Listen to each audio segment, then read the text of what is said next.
we're back. Hello, everyone. Hello, Christopher. How are you? I'm doing all right. I think. You think? All things considered, I'm doing okay. That sigh can mean only one thing. You're listening to Outside the Cinema, your weekly source for cult movie discussion. We're your hosts, Bill and Chris. Welcome back to our little, very tiny, small piece of the internet that we use to tell you about cult films and potential cult films. If you're joining us for the first time, amazing. Yeah, thanks. And if you've been one of our longtime listeners, Sorry. Thanks for sticking around. We are starting to get through Patreon requests for our most favorite listeners. No offense, if you're a Patreon member, you are one of our favorites. Yeah. And if you're not a Patreon member, it's just because we don't know who you are, because there's no way for us to track you. Yeah. That's why we do the Patreon. We place a tracker on you. Anyway, this week's show is programmed by Chris S. I don't want to give away his last name in case he's not wanting us to do that. Last week we did Ollie's picks. This week we get Chris's picks. We got picks coming up in the next couple weeks from David and Andrew. And we also got a specific request for a top 6 list to do down the road. Whether we would do that as the episode for that week or maybe a bonus thing, we can discuss that off air and figure out what we want to do there. But yeah, no, we're back. It's another week. Is there a topic for the list? Yes. Oh, okay. Yes, there is. Yes. Nice. I would have been disappointed if somebody wrote it and just said, do a top 6 list. It'd be cool. Okay. Though. It'd be cool if That's somebody fine, but was like, hey, I really liked when you used to do the top 6 lists. It's been a long time since you guys have done one. Could you do one? Right. I don't care what it's about. Could you do one? Yeah. So, but I like it when they have an idea. It forces me to think. Yes. So if you are not a Patreon member, you can join our Patreon at patreon.com/outsidethecinema. $5 or more monthly donation to the show gets you the opportunity to request films for us to cover. And we normally cover just about everything that gets requested, unless it's something we've already covered like recently. If it's something that we covered way back, we'll do it again because, as we know, opinions change. And the interview or the review from something from 2011 may hit very differently than it did then in 2025. Yep. So patreon.com/outsidethecinema, $5 a month or more in donation. You can request those. You can request, as we said, the top 6 list, which you used to do when the classic episodes was part of our weekly show. We'd have a top 6 list every week. And then we really just kind of started to run out of ideas. Yeah. And our reviews got a little longer and we took out the third segment. And then we also got, when Scott came on board and now we got Joe. So we filled the time out with that. But yeah, all of the money we generate through our Patreon does go back into keeping the show on the air, paying for our internet costs, paying for our hosting costs. We need to replace equipment or anything like that. That's where that money goes. And any help that you guys give us, we truly, truly appreciate it. We are a completely 100% self-sufficient DIY podcast where we basically pay for everything out of our pockets. So any help would be appreciated. And we do like taking care of our listeners. So there you go. There you have it. All right. Yeah. This week, Chris S. sent us 2 flicks. He says, hello, Bill and Chris. Hope this gets to you in time. I have 2 picks for movies I think might be interesting. First is Violence Voyager from 2018. I first heard about this about a month ago when someone posted a trailer. The art style is what interested me the most. I like the movie and would like to hear what you and Chris think. You can currently watch it for free on YouTube at provided link. It's also available. I watched it on Plex. What did you watch it on? Yeah, Plex. So I got some real weird ads. Yeah. And really bizarre timing on the ads. Yeah. If you do want to watch Violence Voyager before you listen to a review, you can watch it on YouTube, you can watch it on Plex, and I think Freevee maybe also. I think that was the other one, yeah. All right. But I mean YouTube, so there you go. Yeah, there you go. The second pick is the Vordalak. Vordelac. You just told me it too, and I already. Oh yeah, that's right. I thought you were doing a bit. Oh no, definitely not.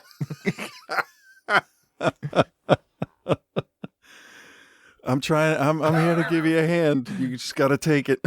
Vordelac, is that what it was? Yeah. Vordalac. From 2024 on Shudder. This is a French folk horror that first got my attention when recommended in a list of other folk horror films. I really liked the look of the film, and how they portrayed the main villain was really cool, and I was not expecting it. Sorry, the films are recent. Most of the older films I've seen are ones you both have already talked about. Hope you enjoy these. They both gave me an old cinema cult feel. Hope you enjoy them. Thank you very much, Chris. Thank you for your suggestions. Thank you for your support to the show. Very much appreciated. So that is what is on tap for this week. I was trying to remember. There was something I wanted to discuss at the top of the show here before we got into the main stuff. And now, of course, I didn't write it down. So, of course, now I don't remember what it was. It wasn't like an important thing. It was just kind of like something, we shoot the shit about that on the show. And, of course, now I don't remember. And now it's going to make me mad that I don't remember. Yeah. I mean, yeah. Yeah. You'll remember it in the middle of the week. Yeah, okay, I'll remember to bring that up because this is me every week. Yeah, I'll remember it as soon as we finish recording the episode for the week is when I'll remember it. Yeah. I'm getting old, man. I can't remember anything anymore. And I always prided myself on having a really good memory for things and remembering. I still remember weird, odd things that most people wouldn't remember, but I don't remember the things that I used to. I was so good for so long. It's because you had less to remember. It's true. It's true. It's true. It's kind of the tank is full, if you will. Yeah. Got to purge some information. Right. So half the time when people post quotes from us or Scott uses them back, I'm like, that's my voice, but I don't remember saying that. Oh, man. Yeah. There's so many things that Scott pulls out that I don't ever remember saying. Yeah. Oh, because seriously, once we're done, it just leaves. It's gone out of my head. Well, we also our show's not scripted at all. There's no script to what we do. And we'll just say things off the cuff in reaction to something that it's not going to it's not even going to register that you say it. Yeah. Yeah. I mean, the comedic especially if it's something that we I say all the just, time. You can't remember everything you say being so witty. So yeah, well, hey. Sometimes they're witty or out of context, but what can you do? Well, yeah, when you can manipulate what's said. For sure. Yeah. For sure. Okay. Well, let's just do a review. Do you have a penchant? A preference? No. As to which we cover first? No, because I think either way we go, no, I don't. All right. Well, let's do Violence Voyager first then, I guess. Okay. I don't know. This is a Japanese film. I don't have a US trailer for it. No, yeah. 2018, directed by a gentleman by the name of Uchiha.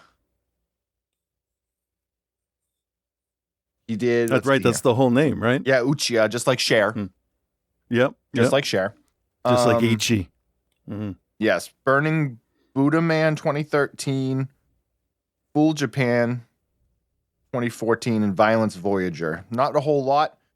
Looks like he was born in Kyoto, Japan. Oh, he's young. He was born in 86. Oh, okay. Well, not super young, but younger than you or I. That's younger than I expected, yeah. Yes. And so Violence Voyager is a interesting film for a number of reasons. It's probably most memorable for its visual style. Because it is not your normal animated film. No. I think the best way to explain its look is an adult version of a child's storybook show. Yeah, those mass-produced, Golden Book watercolored things where it's just like Jenny goes to the vet, that kind of shit. Not the because it is ones. Made with paper characters, some real water, some real gooey stuff kind of thrown in.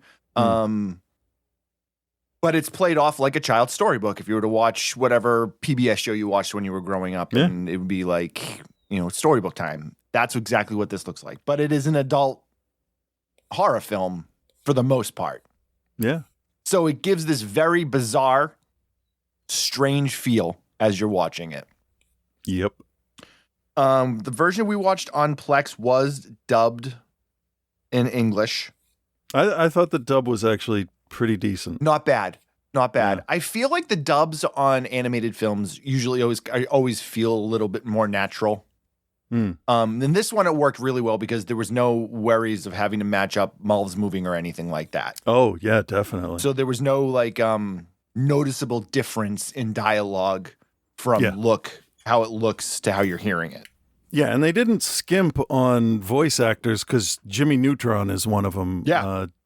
Debbie Derryberry or Debbie. I don't remember the order. It's like Keith David and David Keith. I get those names because they're both first names. Yes. So, but anyway, the woman that does Jimmy Neutron's or did Jimmy Neutron's voice is in this, and it is not distracting. It just like that's the voice. Yep, because there's a couple times where you can catch it. Yeah, and that's fine. That's fine. But that shows that like they're not skimping on the voice actors for the dub either. No, So, from what I nice. gathered, this did pretty well on the film festival circuit, which I can see easily because it definitely sticks out. It's not your normal run-of-the-mill animated film or Japanese horror film or Japanese anime, or like it doesn't look or feel like any of that stuff. So it definitely is a film that is, you would be putting it out into festivals. People would latch onto it because it is a very unique look and a very unique feel. Yeah. The story is pretty simple. It actually is. I was surprised. Yeah, you have a couple of friends named Bobby and Akun who have just started school for the year. They're done with some science project or science show or something like that. And they're going into the weekend. I believe the weekend, maybe the first weekend after the start of school, because they're saying how summer had just ended. Oh yeah. Or it's the end of summer. And they want to go and visit one of their friends who's moved and went to another school. And they refer to it as they have to go over the mountain to get to their friend that's on the other side of the mountain. Yeah. So they basically say tomorrow morning we're going to head out and we are going to take the trails. The trails are where you like have our special place, our special hiding place or whatever. And then we're going to go over the mountain, see Takashi, and then come back. Yeah. Very simple. Yeah. It's a we're going to go on a little adventure in a place we sort of kind of know. Yep. So you got Akun's younger brother, who is the kid that is the pain in the ass younger brother. Very simple. And he wants to come, but they're like no, and of course he gets mad that they can't come. We learned that Bobby is an American. They a number of times make sure that you know that he is not of Japanese descent, even though this is taking place in Japan. That he is an American that has moved there recently. His mother is sick. The father is off to work. And he's basically like, all right, I'm going with Akun. And he tells his mom where he's going. He's like, we're going to go pick flower. He kind of tells her. He gives her a little bit of a bullshit. But he's like, hey, we're going to go up by the mountain. We're going to pick flowers and stuff. And she's like, all right. We're going to go this far. He never says, and then a little further. Right, yeah. And so she's just like, all right, we'll come home before dark or whatever. And so the two of them head out. And they bring his pet cat named Derek with them. Yeah, yeah. Good name for a cat. I mean, if you think about it, like Sakura is like cherry blossom, and like we use foreign words all the time. So why not Derek? I personally really love when pets have like regular human names. I for the most part do. It depends who named it. Like I would love to have a dog named Ricky. Okay. I mean, it would depend on what type of dog. Like obviously, Bark Wahlberg is a great dog. But like, he doesn't look like a Ricky. No. Or like Theodore. Theodore's a good name for a dog. Oh, I could definitely see a brown like boxer named Theodore. I was thinking brown lab, actually. Chocolate lab. Oh, okay. Yeah. Named Theo.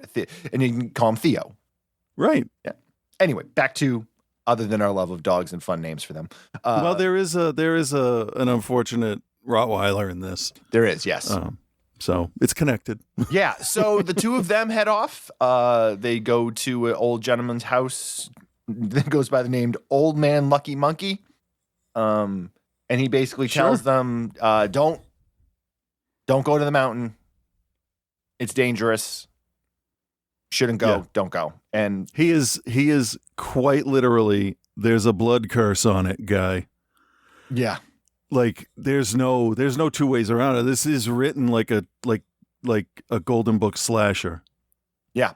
It starts out that way for the first 40 minutes or so, and then shit gets weird and crazy. Then we go. Yeah, I'm not going to say it, but yeah, we'll get there. We're not. Yeah. I don't want to spoil too much. I mean, I guess it's kind of a hard film to spoil because it's not like you see a lot if you watch a trailer. Yeah, and it's not like really. I don't want to give away everything, but like I don't know. We'll see. We'll play it by ear as we go. Anyway, so they're like, okay, thank you for the advice, but we're gonna head off anyway. Mm-hmm. And so they're heading off, and they come across a bridge over like a deep ravine, and they find a sign that says basically like, oh, amusement park or whatever this way. Mm-hmm. And they're like, that's weird. Like this sign wasn't here before. And why would you put an amusement park way up here? Why is there a clown tent, a circus tent in the middle of the woods? Right. Yeah, exactly. So they follow the sign. They're like, well, let's check it out. They're supposed to probably be like 11 or 12 years old, I'm guessing. Yeah, I would say no more than 13 if we had to stretch it. Yeah. So they follow the yeah. We got to go back to when we first meet Akun. The fuck is going on with that family's head? Their foreheads are fucked up, bro. It's like graph paper, but like a Hellraiser thing, but no pins, and it's just the foreheads. Yeah, it's sort of it's like a nerd Klingon forehead. Right? It's graph paper. Yeah. No, you're right. You're not wrong. But the wounds in this movie, like the scar you see on their hands, the cut that's stitched up with what looks like black yarn, because they can do very subtle detail in this with the art, and so like thick stitches were a choice. Fortunately, that whole thing is explained, which that was bugging me. You can't have an entire group of characters with the same physical problem and not mention it. But what was my point? I don't know. Oh yeah, these are some of the ugliest characters I've ever seen. Oh my God, yes. And all of it, the way the father behaves, the way the mother looks, all of this seems to be right through Bobby's eyes. We're seeing the way he subconsciously sees the world as like just overwhelming pretty much for him.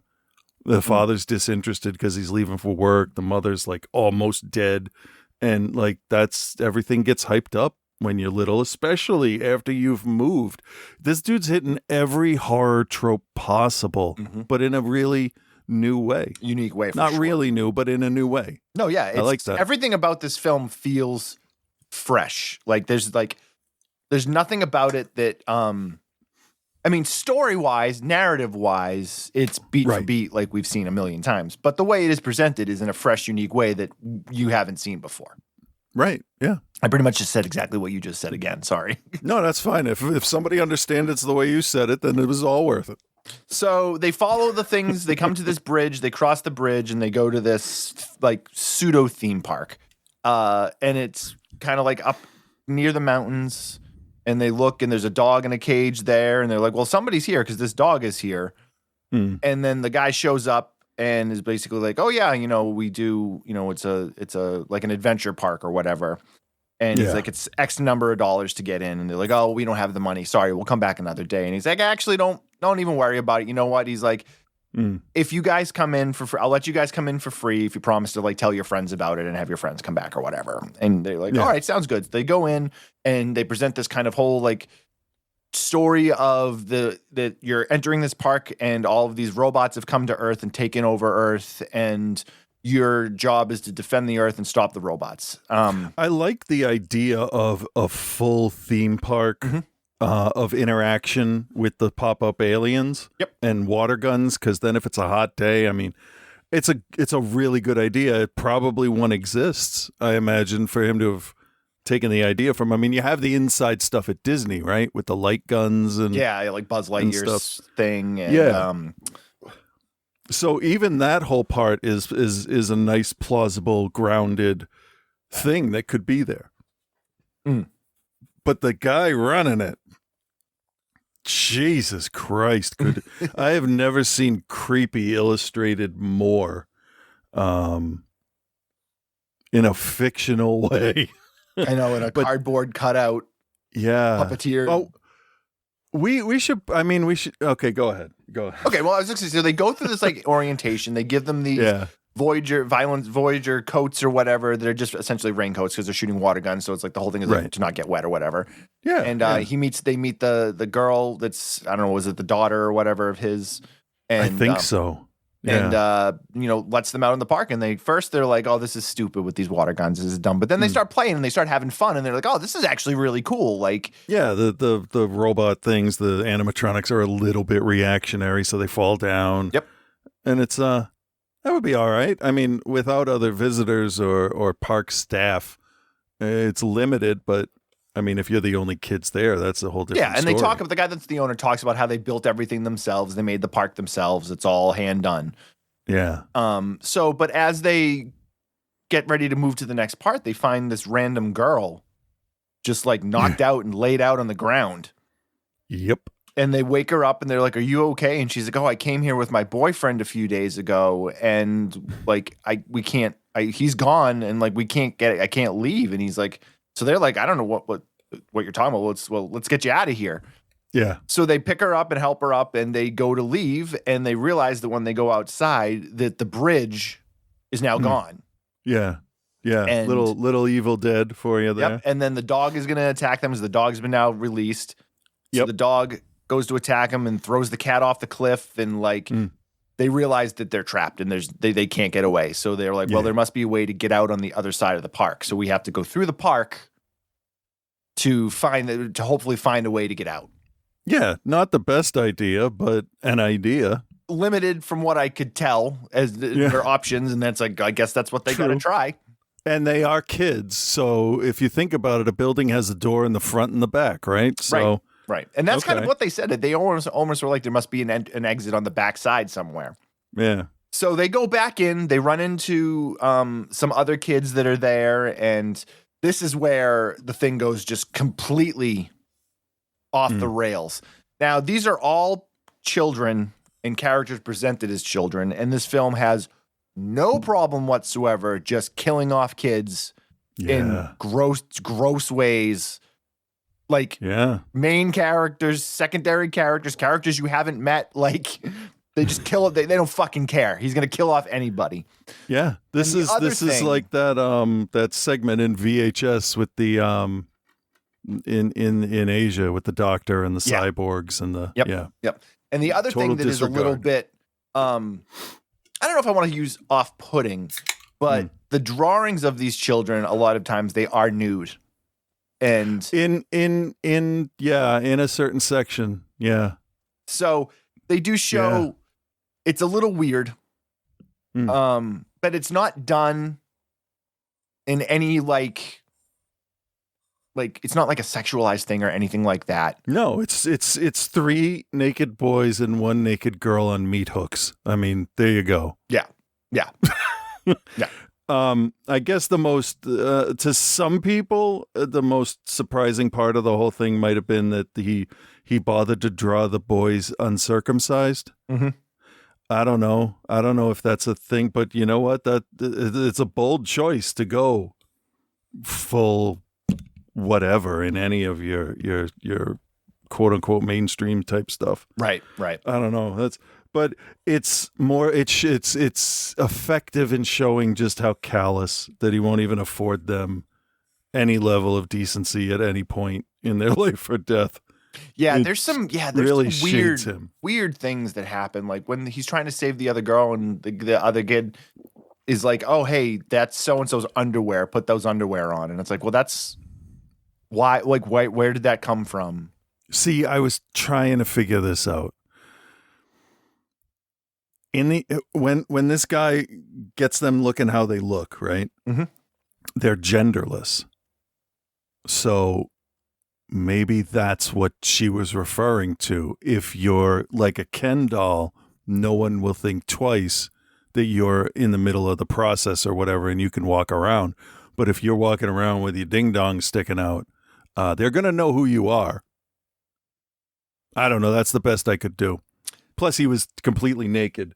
And you got to get the 14-year-old kid back into clothes. Yeah, he had himself wrapped Said in Matt Gates. He was like wrapped in like a shower curtain or something. Yeah. So I don't know. It's Harry, you got to get out of here. Go. I saw the door swing open and she just came in, started looking around. She's doing her thing.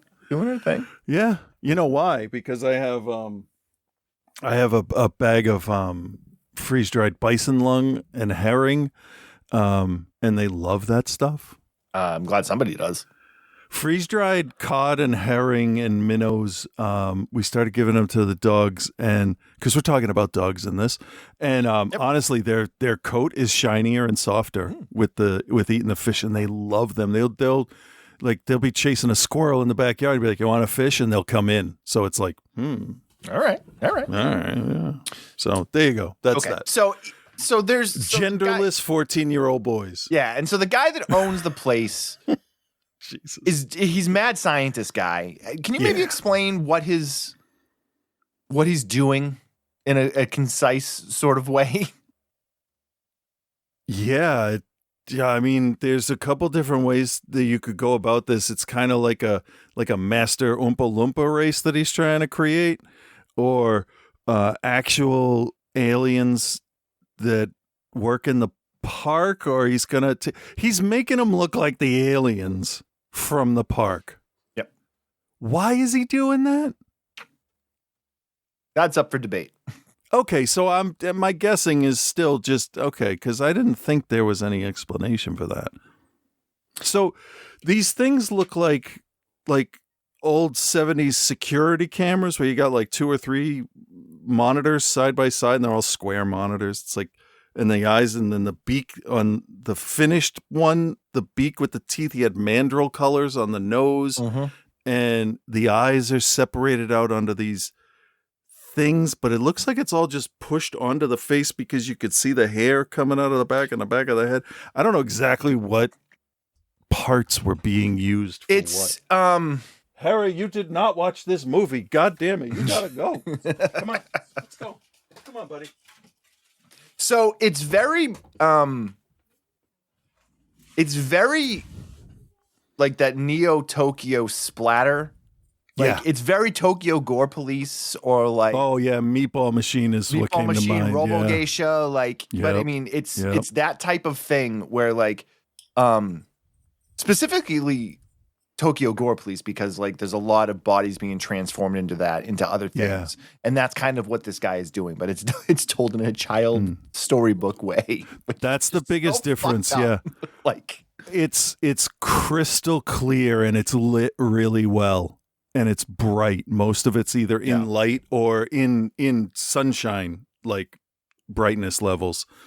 And that changed the whole feel for me. Like I know where it falls within the whole genre, what kind of stuff. But like some of the other ones, the live action stuff goes further and is more disgusting. But you couldn't make this with kids because you just can't.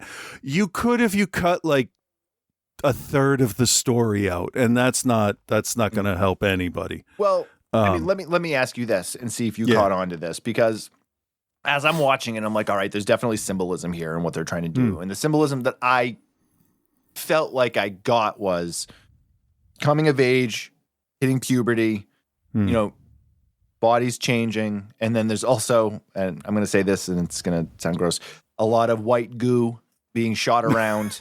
I think that's what his like whole story was symbolism for. Am I crazy in thinking that? Am I gross and should I talk to somebody? Or well, like what in what way was he like? Give me a little bit more, because I think I know what you're saying, but I don't. I mean, it was just like his symbolism that he wanted to show was the terror of puberty and your body making changes and you not understanding how it works anymore, and like just like all of these other things that are being brought into your life that you're not, your Okay, so hormones are changing and the kids, when they're like being changed over and everything, like that's not what they expected. Why is it's this obviously happening? an extreme version of it, but Yeah, no, but that makes sense. Yeah. And it also, too, if he's making all of them look the same, he could be talking about school preparing them to join the workforce. Because a lot of times you hear people talking about how school was more meant to teach rigidity following a schedule so you could do factory work. Just a rumor. I don't know if that's true, but we know that the business culture in Japan is it can be suicidal for some people. Oh yeah. It seems like the most hostile work environment that you could have a hostile work environment in. So it could be something like he's making these things, but they're built for fun. I don't know, because if I can't figure out what's up with Pinhead Jr.'s forehead, I don't think I'm going to get the deeper meaning of this through one watch. No, you're not wrong. And I was definitely, but I think you're onto something as well. I was definitely heavily analyzing it as I was like, why is all this? I mean, and I could be wrong, and it could just all be like friggin' stream of conscious, like this is fucked up. This is what we're going to do. Like not have any meaning behind it at all. And I felt like I needed to justify what was happening in front of me. It's sort of, because now I'm really thinking about it, like what would have been in his head to want to write this story. And the simplest answer to me almost feels like he was sitting there watching whatever movie and thought about the other genre. Like if he's watching Friday the 13th, he's like, what would this look like if I put it through the Tokyo Gore Police filter? Yeah. And made Crystal Lake Japanese. Or the other way around, what if I took The Ring and made it a slasher or whatever, however you want to go. It could be as simple as that. Sometimes you get really brilliant ideas like, hey, let's put a haunted house in space, but it's 10 little Indians. Okay, great, sure. And then you got Alien. So, I don't know. I don't know what's going on here. I know that this movie had better camera work than a lot of live action movies with bigger budgets. Yeah. Well, you got to figure you have ultimate control over everything too. Yeah. So. Yeah. At first, okay, so the art style we have is hand painted characters, backgrounds, props, and then the liquids and things like that that'll splatter that would be difficult to do. Speaking of splatter, with paper, it's done with actual, like it gets water dropped on them. They pour a little water on the character.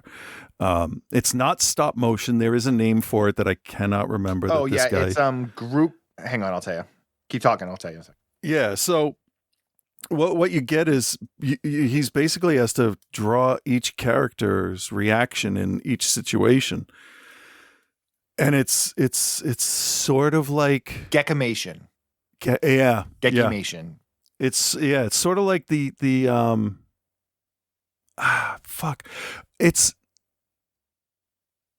It's almost like a static puppet, but there's so many cuts that that you can change things around. There's a little bit of movement on some of the things, like a tongue moving. It says animation process of creating hand-painted cardboard cutouts no bigger than playing cards and using them against painted backdrops with real-life effects thrown in. Okay. Good. It's very difficult to describe it as 2D animation with 3D elements. Correct. But it works. It really does give you that where the wild things are, little kid kind of out of his depth kind of feel. And clearly having Bobby be a foreigner in a stranger in a strange land in a strange land, that makes it even more that opens up the audience, because then anybody can be that kid as you watch it. But yeah, I don't know. This is the first time like I don't even have a clue as to what if there was a message. I mean, the shape could have been like just a device that was sitting next to him, and he took a quarter of the front part of it and said, "Oh, that'll make a face." I've been doing that with the back ends of cars now for a few weeks, because everybody does cars' faces from the front where the headlights are, but the taillights look like eyes too. So it could just be something that simple as well. Could be, yeah. It could have been, because there's absolutely a visual reference to Gamera and Ultraman in this. So it could be related to something like that as well. It could be like what the head of his favorite kaiju from Ultraman and the body of the I don't know yet. But the starfish hands, that's very familiar, but not quite. But it's a great design. I think there's depth to this that I'll never get because of where I am. It's fair. But it's fascinating, and I want to see what else he's done. Cool. All right, well, let's do this. All right, Chris, Violence Voyager. Do you recommend, and what's your grade? Okay. Yeah, I'm going to recommend it, especially to anybody interested in art, because I'm not saying that movies aren't art, but this is fine arts, painting, drawing, that kind of stuff, made into a movie. The only thing that I can think of that's close to something like this is and I'm not even going to remember the right guy. I want to say it was Monet or Renoir, I don't know, but they basically did a biography based off of his paintings and then expanded on them, and they made an animated film from oil paintings. Every frame was a painting. Mm. I haven't watched it because I have a feeling it's going to make me real sad. But this is the only other thing that's close. The attention to like the world that they create with the puppets and scale and lighting and everything is done as if it was just a regular on-set kind of thing. There's focus tricks that are done. There's all kinds of dolly shots and character movement that you wouldn't expect. Like if a character turns around, they just twist the stick and it doesn't even register as like wrong. It's just, okay, yeah, because I know it's 2D, but you still believe it as a character. So, again, good on you, movie. It's pretty much like what they were afraid of with Yoda. You know, is a puppet going to work in a serious role? Not, singing, moving right along. And I think because of the voice acting, because of the expressions that he could get on the faces of the characters, and it just all worked. Yeah, the story's basic, sort of, on the surface, because I don't know yet. I'm going to be reading about this all week, probably. All right. But it does definitely take the tropes of horror and kind of regionalize it in a way, I guess. And say this is what, if we came up with this is what it would be, which is just recapping everything I just said. I guess I don't know why I do that. But I'm going to give this an A- because the effort put into this by one artist and all that, it's like fantastic. And sometimes simple stories are good too. I was really impressed with this. I don't know how much I like it, but I know it's good. Yes, really, really good way to put it, because the first thing I was going to say was I think I appreciate this a lot more than I actually liked it. Yeah, and that's fine too. Which, yeah, there's a right way and a wrong way to kind of to look at that. You know what I mean? So I'm going to recommend it, mostly just because it's something you've probably never seen before. It is visually very interesting, considering. I say the simplicity. It's not that it's simple, but like it comes across simple in the way that it's presented, if that makes sense. Minor puppeteering with cardboard cutouts doesn't sound like a lot of work. But I'm sure it was an immense amount of work. But and it's not stop motion. It's all filmed like with a little jitter, like the hand will jitter the thing. And it's just, so if anybody can't do stop motion or has motion sickness, you don't have to worry about that. Yeah, It's no, like nothing like that. So I'm regularly definitely filmed recommending puppets. it. I'm definitely recommending it because it's something you've never seen before. Yeah. It is definitely a triumph in filmmaking for something that we're not used to seeing, which you don't see very often. It is a simple story. It gets a little bit fucking crazy at the end. And that was kind of the only thing I really was kind of like, I was like, whoa. I'm like, fucking slow down. Give me a little bit. I don't know. But like Akira, right? No, yeah, you're not wrong. So I just went with it. There was a certain point when like they had those things on the sides of their head and their eyes were stretched out. I'm like, fuck it, I'm going with it. Yeah. Fry up her arm. I don't care. Yeah. So the music works really good. The music is creepy. The way it's presented, the voice work on the US dub I thought was very good. Yes. I'm gonna say, so like in terms of like achievement and specialness, it's an A, but I think for enjoyment, it's a C. So I'm gonna give it a straight B. Okay. If that makes kind of sense. Yeah.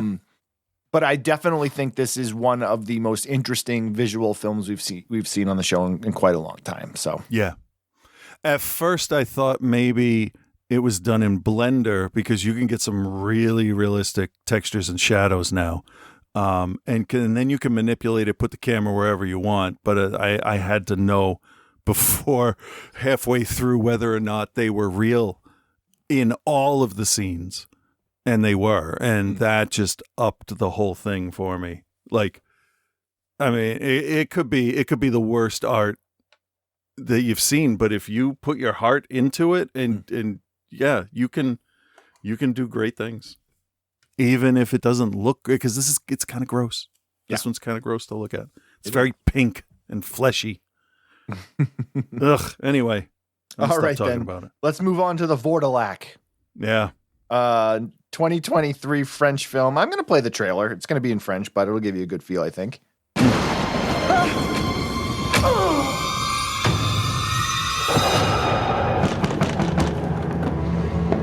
Ouvrez-moi, pour l'amour du ciel. J'ai été attaqué par des brigands. Nous n'ouvrons cette porte à personne. Empruntez le sentier vers l'ouest. Vous rencontrerez la demeure du vieux Gorchin. Que faites-vous? Et la danse. C'est ridicule. Arrêtez. Mes enfants, je pars. Attendez-moi 6 jours. Mais si jamais, ce dont Dieu vous garde, je revenais après ces 6 jours révolus, je vous ordonne d'oublier que j'étais votre père et de ne point me laisser entrer. Car alors, je ne serai plus qu'un maudit Vourdalak. Qu'est-ce qu'un Vourdalak?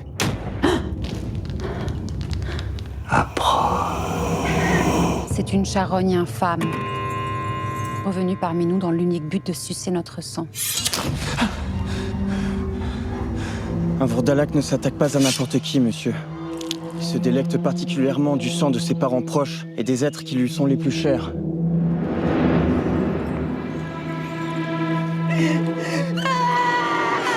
Tout allait bien ici avant votre arrivée. C'est vous, étrangers, qui avez porté le malheur sur notre famille.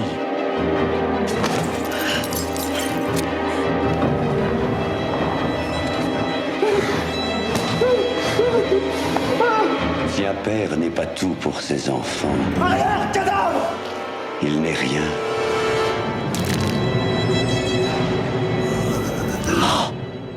All right, the Vordelac.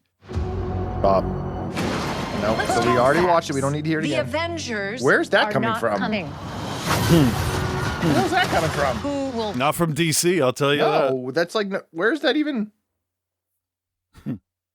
I don't know. Weird. All right.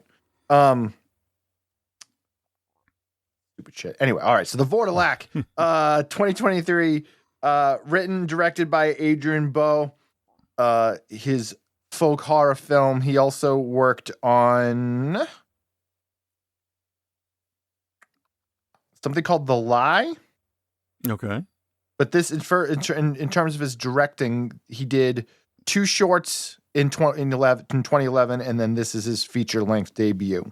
Oh, okay. So, It is a very interesting story. It is a French Revolution time, I'm guessing.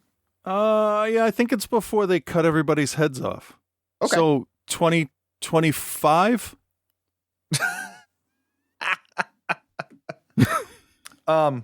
No, probably not 2025.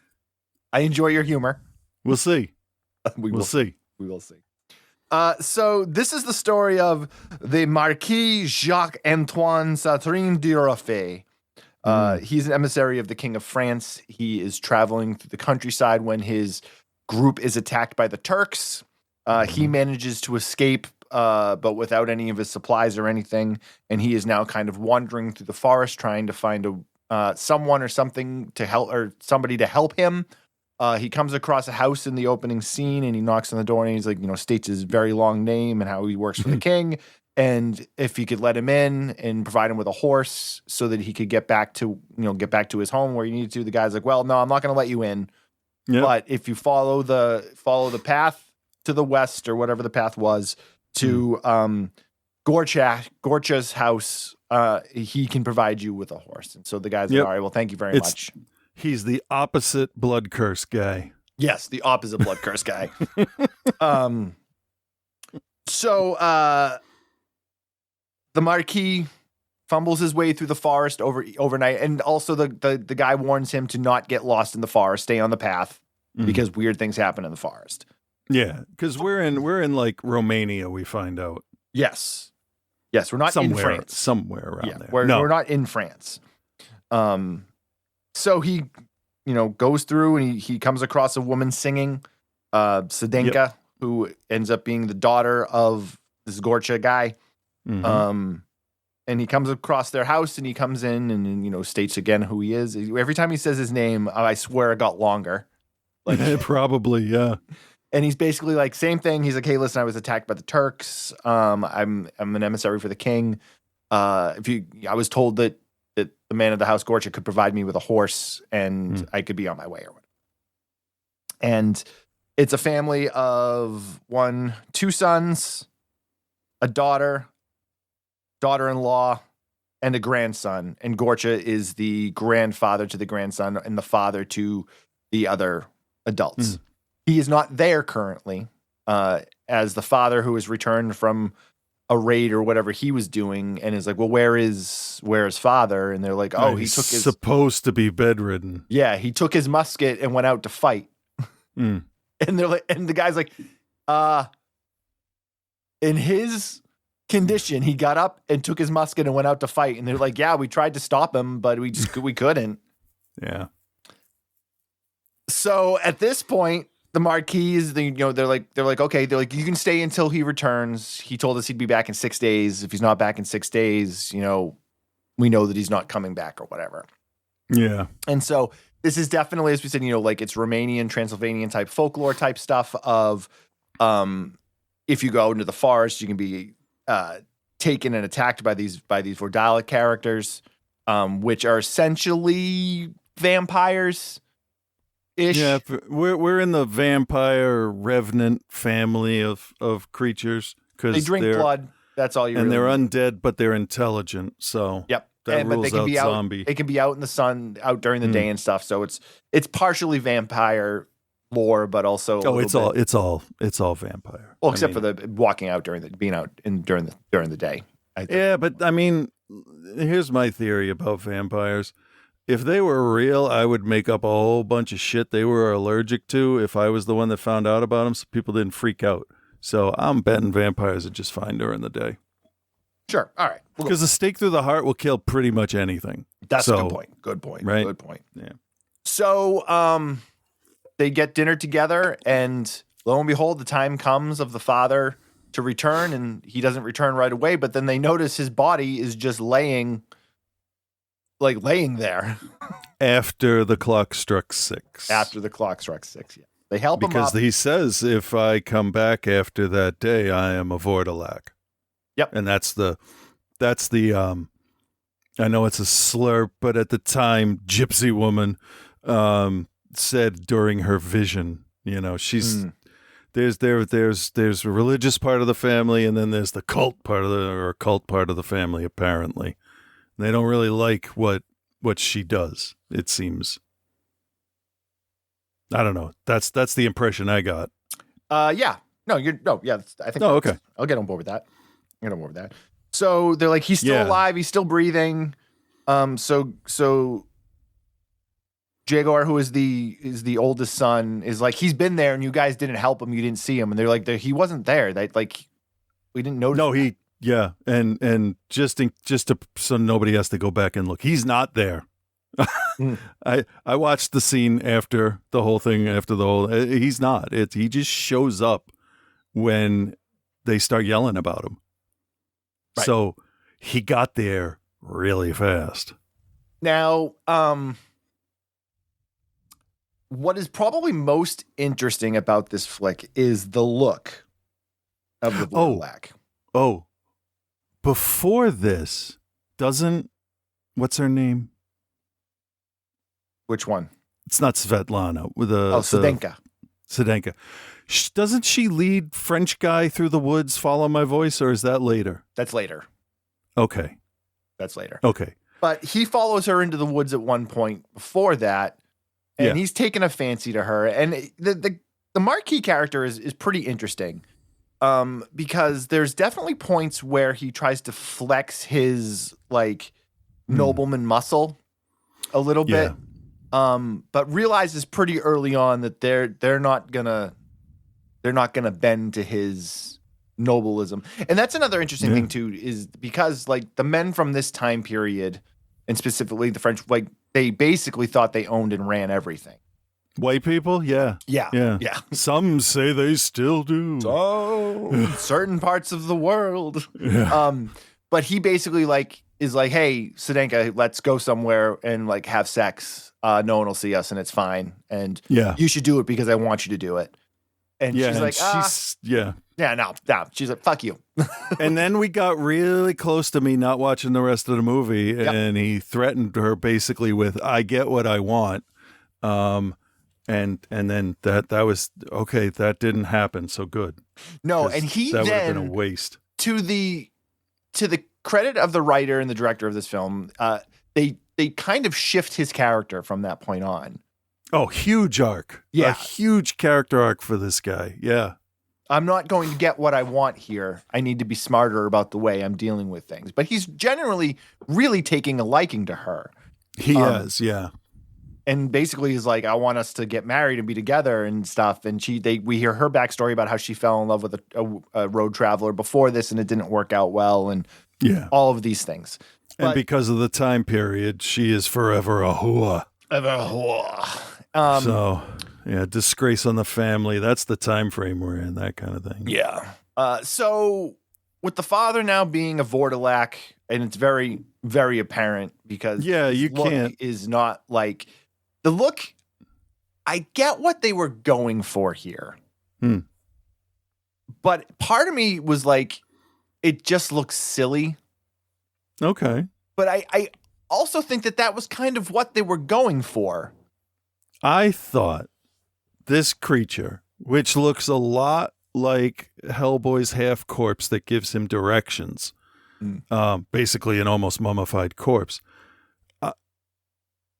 Hats off to the fucking puppeteers, because they took what could have been a really bad idea and they made some really smart decisions, like giving him a normal voice, having the subtle movements of a person, like the eyes roll, and like there's the scene where she says, "Follow my voice," after he threatens to rape her, right? And she basically, and I loved this, and that's when I started liking her.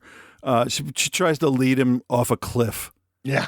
And it's amazing, but it's the worst green screening I've seen in years. Yeah, it's pretty bad.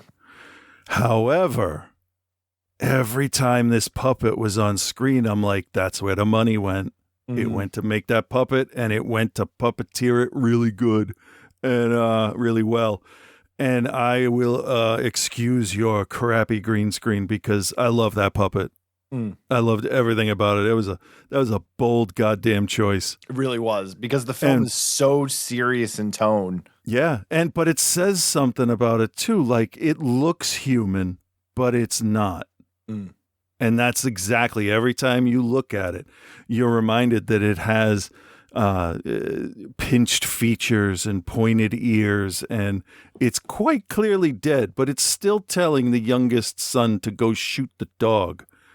And that's, I think, the other message this movie has is like just a commentary on following blindly, family allegiance, doing the wrong thing because of pressure, as well as our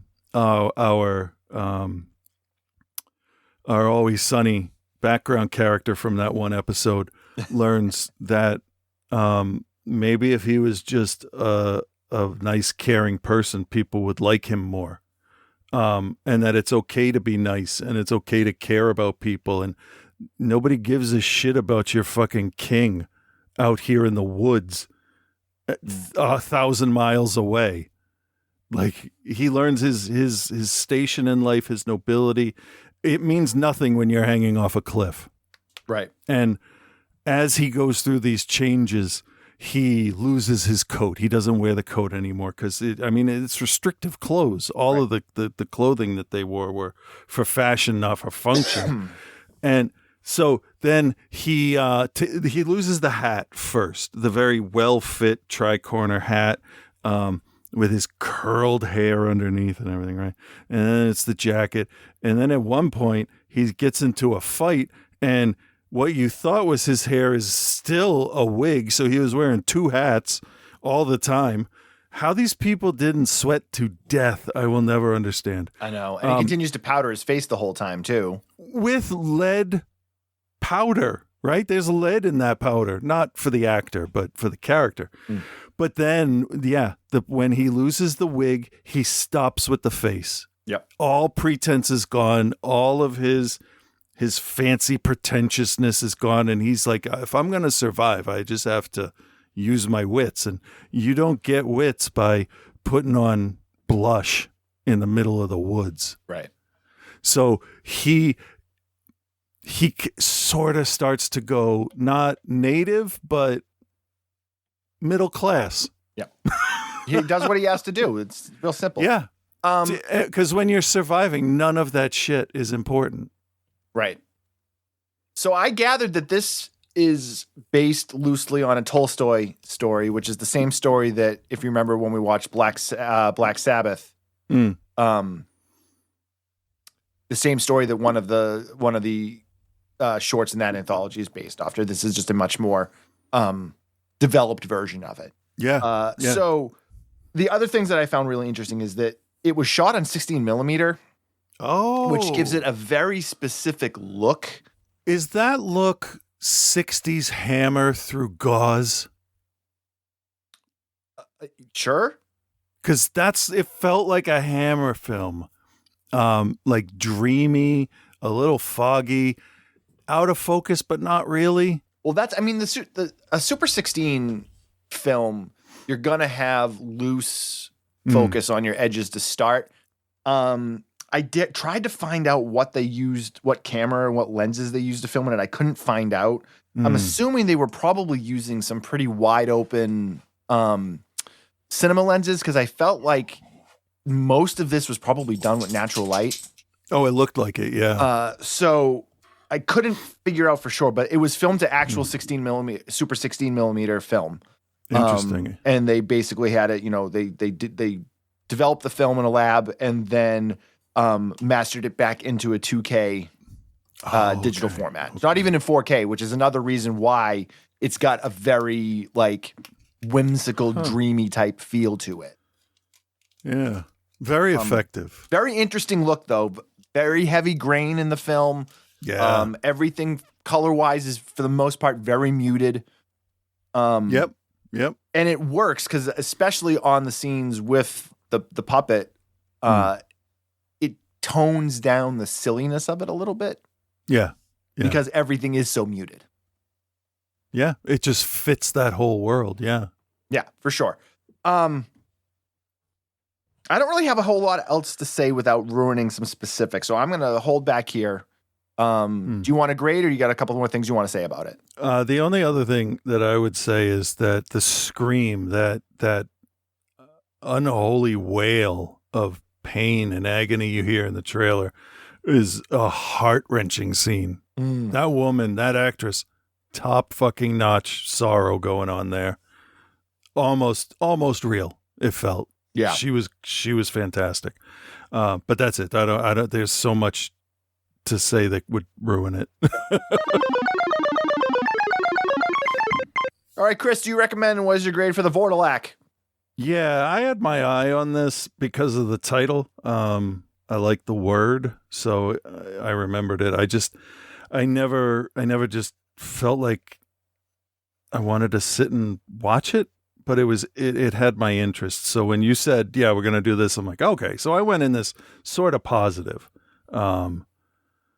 Like when I saw the art style of the other one, I'm like, this will be interesting. I really, for the first half of the movie, our main character dude was insufferable. Yeah. Little fucking turd the whole time. But the actor did such a great job with growing a spine slowly over time that by the time he's standing up for himself, like, you're rooting for him and you don't know how that happened. And I really thought, okay, well, they just put him in here to kill him, to say society bad, money bad, all that stuff. And it really wasn't. It's more about you on your own, doing everything you can in a situation to help the people around you that looked like they need help. And he was very selfish in the beginning of this. Uncaring. He wanted answers to stuff. He didn't care about people's moods. Like, there's a lot of stuff that shows where he still thinks he's better than the rest of them. Yeah. But to his defense, that's how he was brought up. Like, that's not, Yeah. So it's nice to see that he's not a stubborn person that's like, no, this is how it has to be because I'm here and that's what I bring with me. He's basically embodying the when in Rome kind of thing. Okay, this is how you do it. Vordelac, fine, okay. And it seems almost like he believes it before everybody else does. But he has reasons for stuff. Yeah. I will say that I have one issue with movies that do sort of these kind of things where it plays with your imagination, right? Like, say a character in a Nightmare on Elm Street movie gets tricked by Freddy by, I don't know, pretending to be a supermodel in a poster or something, right? And you're in a dream world and because you've gone there, you are a dream warrior, in fact. And the woman on the poster wants to make out with you and you fucking do it. Keep that in mind as you watch this, because it's gotta be something in my brain where, like, if somebody I was super attracted to that never gave me the time of day all of a sudden was naked in front of me, I would first look for a camera and second look for drop cloths, because I was probably going to be murdered, because that shit doesn't happen. But good people have to be dumb in movies so that stuff can happen. And, like, obviously the first thing here that you would think of would be Nicholson in The Shining. And it's like, yeah, well, I mean, if that's the result of making out with strangers, no, thank you. I'm trying to be very nondescript for this. I thought that was the one dumb thing that the character did. Yeah. I've never been led by my dick. It's made a lot of dumb suggestions, but I've never blindly stumbled into a fucking demon orgy or anything else. Right. I hear you. I forget her name though. It's close. Zdenka? So, I really like this. It's a nice twist on an incredibly tired genre. And And that's a great puppet. The Vordelac puppet is absolutely like, I had to show everybody, like, look at this fucking thing, because we all love, the Henson stuff and puppets in general and all that. And so, I showed Ellen the dinner outside that they were having, or lunch or whatever it was, and we were sitting down to eat, and I realized after 15 minutes we're just still watching this puppet, watching it move and like sigh, and like it was just 1,000 times better than I expected once they sat the thing down. I'm like, oh, they're going to keep it all bundled up and look like a mummy Nosferatu. Oh, its face. Holy shit, it has eyes.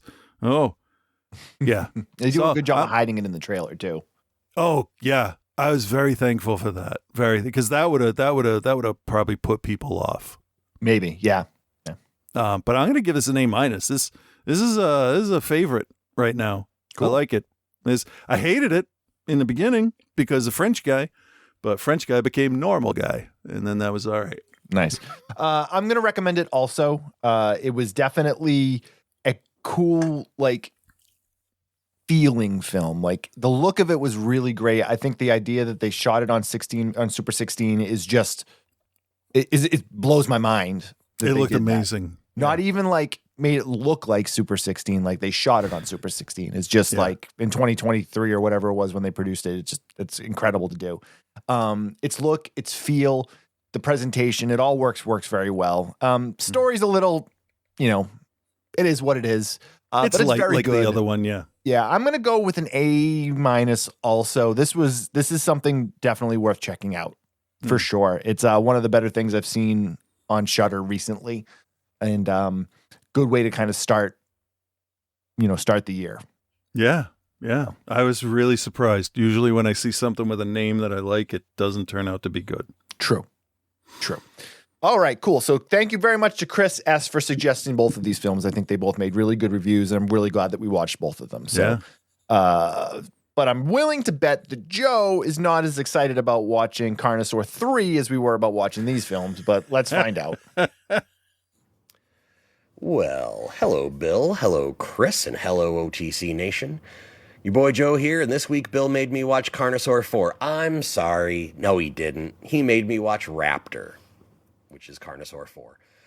Fellas, guys, boys, I can't fucking believe what I just watched. Okay. Usually when I'm watching a movie, I'll talk about something only tangentially related to the movie up top here in the beginning, either to raise an interesting point or tell a funny story or just attempt to garner some laughter. Okay. But not today. Not today.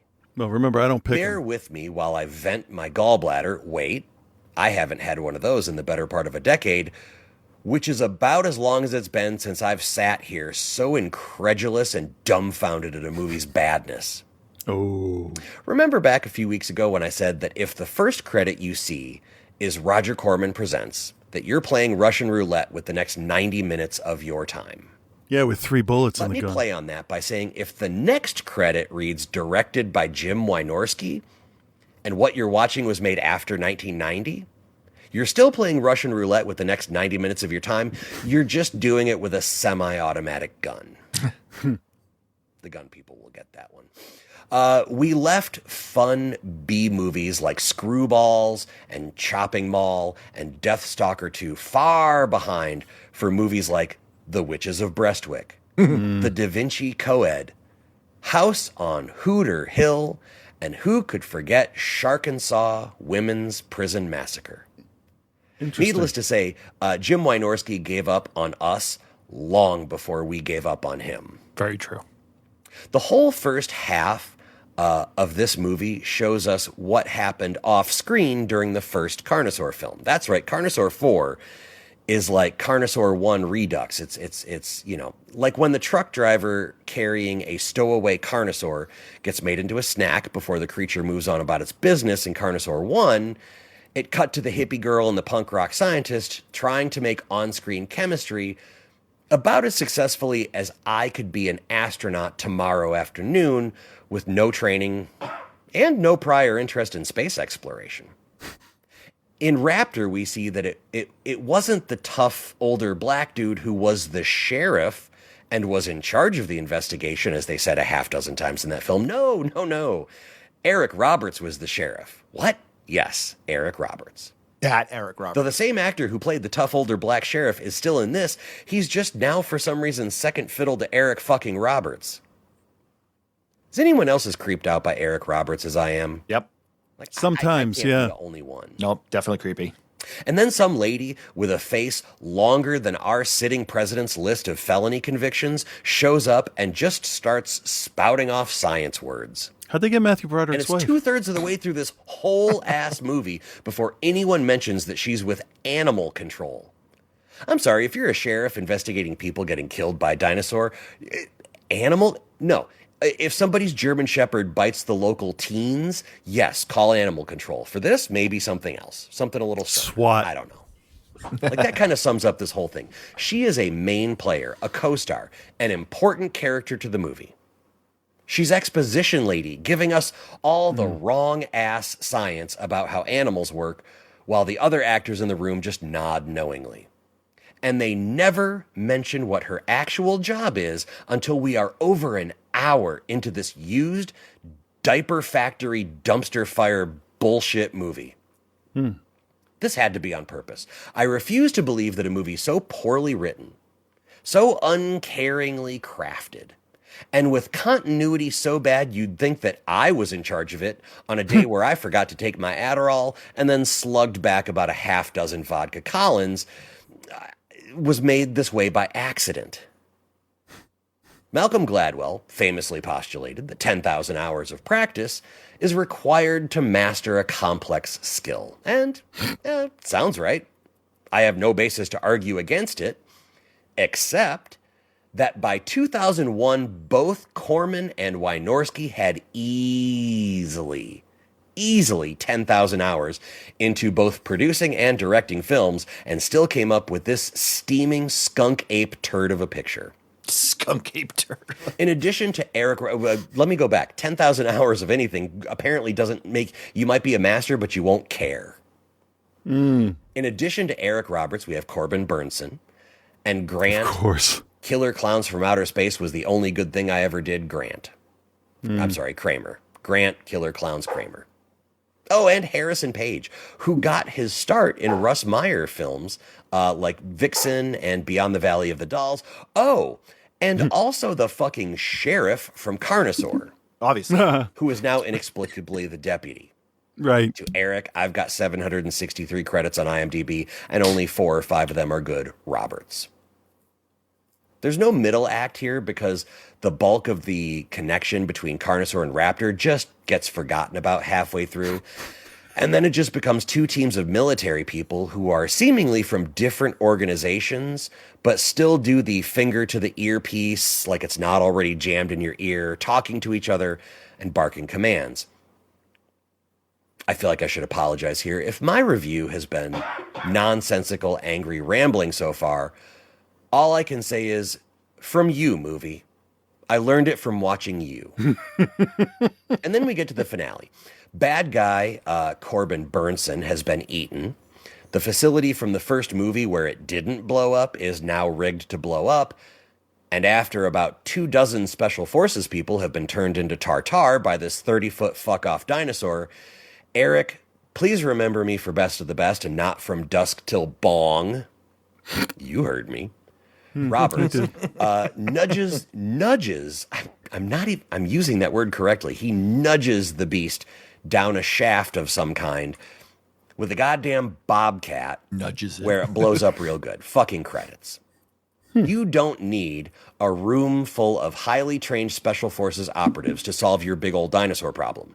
You need Julia Roberts' embarrassing brother and a piece of farm equipment that is meant for light duty work. Here's the fucking thing. The good. Admittedly, some of this was so shockingly bad that I laughed, and I've heard that laughter is good for you. Okay. Also, my wife, who you've heard coughing through the last couple reviews, and I bonded over shredding this movie like a brick of Wisconsin cheddar. The bad. Cheddar. Go back and listen to this review again. No. That's the bad. No. No, you know what? I'll pick something. Melissa Bracell, or Bracelli, I don't know. She, who now goes by Rocky DeMarco, presumably out of embarrassment over this movie, has a face so thin and oval-shaped that it distracted me from the film. And that's not a joke or exaggeration. I actually wondered how the stuff that's in everyone's heads, like a brain, obviously, but like optical nerves and muscle tissue and whatnot, like how does it fit into a head that's not shaped like a head is supposed to be shaped? It's mystifying. Raptor gets a D and a fart in its general direction. I attend the occasional con here in Michigan, and woe to Eric Roberts if he's ever a guest at one of those cons. I am going to be that annoying fan who takes up all of their time with inane conversation. I will do research. But I paid to meet you, so you have to be polite. And after 90 painful minutes, I will stop talking. I will stare at him dead in the eye and say, that was for Raptor, motherfucker. I'll be back next week with the final installment of this series, The Eden Project. Until then, be good, everyone. Don't watch this movie. He won't do that to Eric Roberts. You won't. You're too scared of him. Too scared. I don't know. When you got nothing to lose. Anyway, Reverend Scott, tell us what's going on. Eric Roberts. It will be a sad day when there is no more OTC. Take care and keep up the great work. Thank you very much, Dave. It's very sweet. And then Scott responded to him and said, Dave, I can only assume most of this is about me and only me specifically. I appreciate that. Peace and love, Reverend Scott. Speaking of Donald Trump. Yes.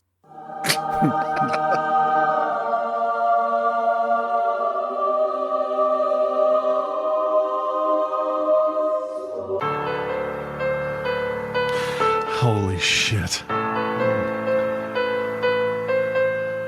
With Reverend Scott.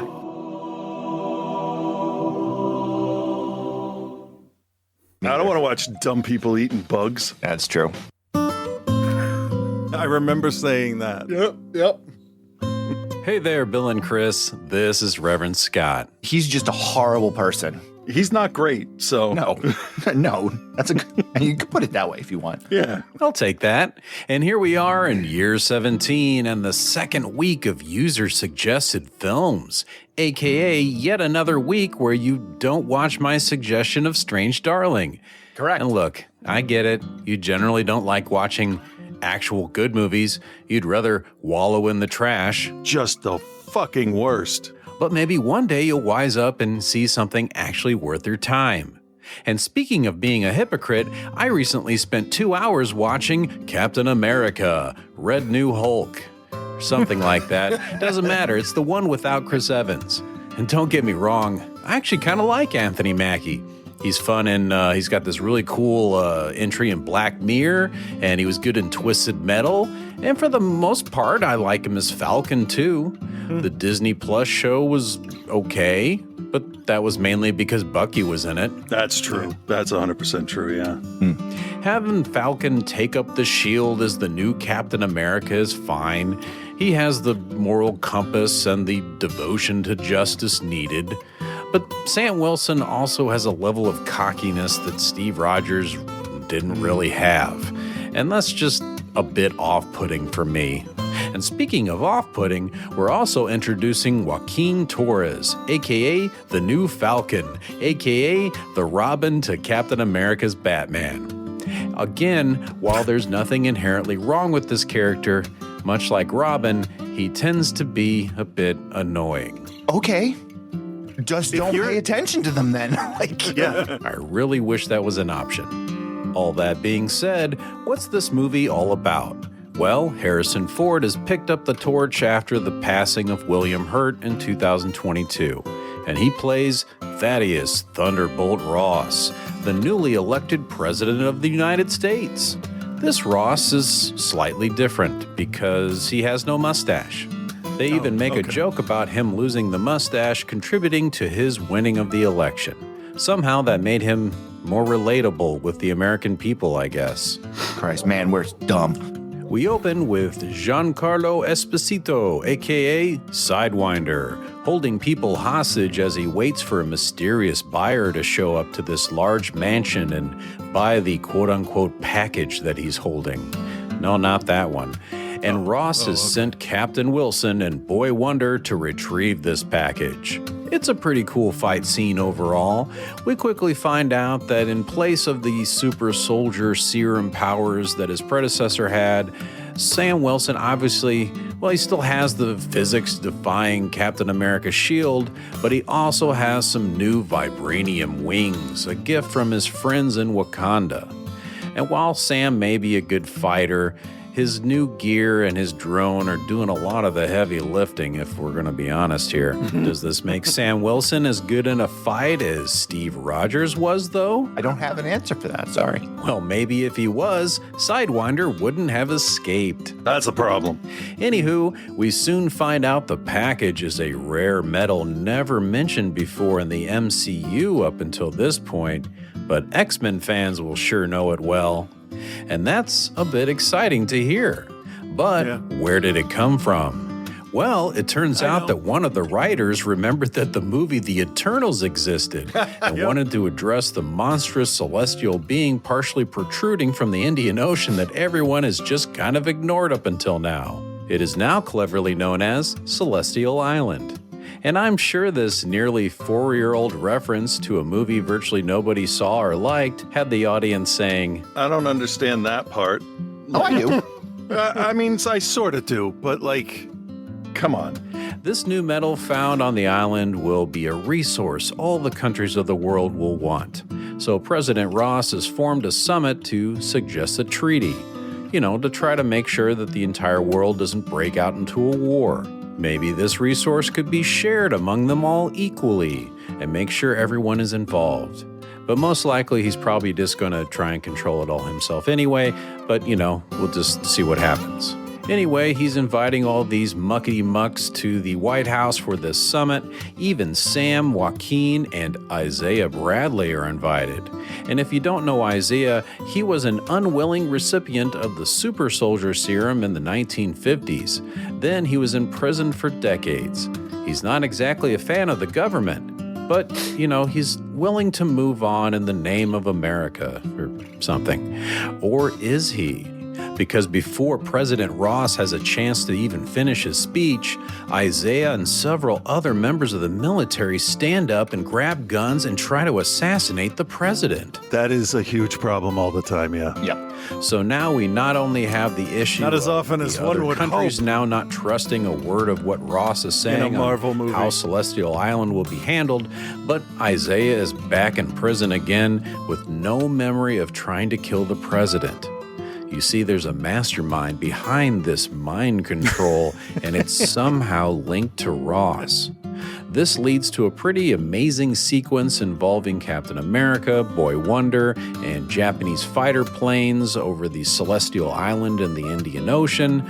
Kind of reminds me of the original Iron Man movie with all the fast actions up in the sky going through the clouds and such. But all these interactions between countries are putting a lot of strain on the chance for the treaty to work, and an even bigger strain on Ross himself. Something is wrong with Ross. He keeps popping these mysterious white pills. But why? Well, unless you've been living under a rock and avoiding all commercials, trailers, and movie posters for this flick, you know that the Red Hulk is in this movie. And, spoiler alert, it turns out that Harrison Ford himself, President Ross, is the Red Hulk. Surprise! Surprise! Shocking turn of events. And look, the similarities aren't lost on me between this president and the current real president, a power-hungry old man with strangely colored skin slowly pushing our country to the brink of destruction. But here's the thing. They aren't totally alike. Harrison Ford has some really great looking hair in this. I want to say that is true. I won't spoil who's behind everything or why. I'll just say that when the Red Hulk finally appears, it's actually worth the wait, and a pretty entertaining sequence. I have to admit, Harrison Ford looks pretty badass as a Hulk. Ross didn't want to believe it, but even he agreed when he saw his own reflection in the movie. There you go. That's you. And they'd be like, fuck, it is. I'm not going to get into all the controversy that's surrounding this film. There's a very small girl from Israel playing a Secret Service ex-Black Widow. She's about the size of my 6-year-old, so it's a bit far-fetched that, she's beating up dudes the size of a fucking wrestler. And people are mad about the politics surrounding this actress, but I don't know enough about that to even comment on it. And apparently there was also a whole lot cut from this film involving actual wrestlers playing members of Sidewinder's secret serpent society. Oh. And that didn't make it into the film at all. I don't know if this was in the version you watched, but I really liked it when Godzilla showed up and destroyed the city. Mark Ruffalo was rumored to be in this too. And he's even listed in the cast on Google, but he's not really in it. But I'll be honest, this movie felt cohesive enough to me. I mean, it made sense. It wasn't hard to follow. I've seen plenty of movies that felt more like a narrative mess. Something like, I don't know, Madam Web, for instance. Something that was barely stitched together from whatever the shit was left on the floor. I mean, I've certainly seen better, but Lord knows I've seen worse. This is classic Marvel today, as in, it just kind of feels safe. Where he's not saying that anybody is doing anything inherently wrong or anybody's doing anything inherently right. It's just, this is kind of how it is now. This has the action that you'd expect to see in a good IMAX film. It's loud and it's fast moving and has good camera work and lighting and stuff. And it has a bit of that political espionage that you want in a good Captain America film. But it just doesn't quite do any of those things up to the level of the previous 2 Captain America films. Sam Wilson, just like Ross says, is not Steve Rogers. He's not exactly the model citizen the old Captain America was. I expect Sam Wilson to fight against the system. When Captain America went rogue in Civil War, it was kind of shocking. It's like Mr. Rogers kicking you in the nuts. Yeah. But overall, I guess I recommend Captain America Brave New World. It's better than many of the other recent Marvel entries, and I give it a C+, bordering on a B-. Well, that's all I got for this week. Since you stuck around to the end, as if you had a choice, I'll give you some grades on the reviews from last week. For Diabolique and Tokyo Story, I give them both an A. Ooh. Great stuff. I thought it was important that I made sure that you know that you had my approval. I should really be taking out more time to remind you that I care about your feelings. No, you shouldn't, because it's not your fucking problem. It doesn't affect you at all. So, shut the fuck up. You're welcome. Well, that's it. Peace and love, guys.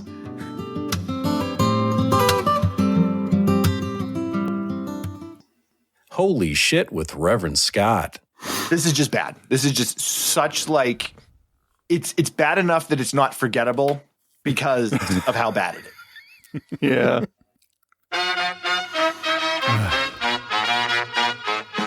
All right. I don't know whose movies we're doing next week, but we got more Patreon picks for next week. If you are a Patreon member and haven't sent us films yet, please do. You can send them over the messaging function on Patreon, or you can email them to us at outsidethecinema@gmail.com. If you'd like to follow Chris and I on Instagram at OTCBill at Cthulhu. And that's pretty much it. Yeah. So, I don't know why I turned the music back down. I'm just going to say, and that's it for this week. We look forward to seeing you next week. Correct. Everyone have a good one. Talk to you soon. Bye.